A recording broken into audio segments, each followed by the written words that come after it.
AG entertainment की धमाकेदार प्रस्तुति DJ Kanchan Raj Hajipur Vaishali recording studio. Ego पकड़ले कमाल यादवा पूरन कीमा ईगो पकड़ले कमाल यादवा पूरन कीमा ईगो पकड़ले कमाल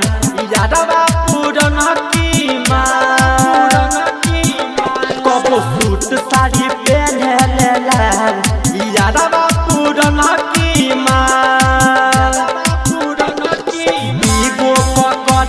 कमाल यादवा पहिला की माल DJ Kanchan Raj Kamal Neem Chowk Chausima Vaishali mix by AG recording studio. Ego पकड़ले कमाल यादवा पूरन की माल लइका जवान बुढ़वा देखे आँख फार देखे आँख फार देखे आँख फार केहू कहेला रसगुल्ला केहू कहेला अनार केहू कहेला अनार लइका जवान बुढ़वा देखे आँख फार केहू कहेला रसगुल्ला केहू कहेला अनार लाइकी पकड़ले धमाल यादवा पूरन की माल बीगो पकड़ले कमाल यादवा पूरन की माल डीजे कंचन राज कमाल नीम चौक चौसीमा वैशाली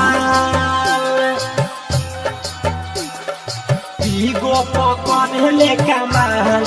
यादवा पूरन की माल देवेंद्र दिमागी कही दिलवा के फील दिलवा के फील भगती निराला मनवा गइल बाहिल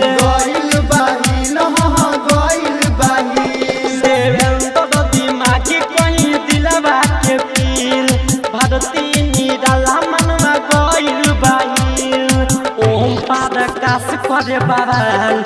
यादवा पूरन की माल ईगो पकड़ले कमाल यादवा पूरन की माल एजी रिकॉर्डिंग स्टूडियो रोशनपुर सपहा।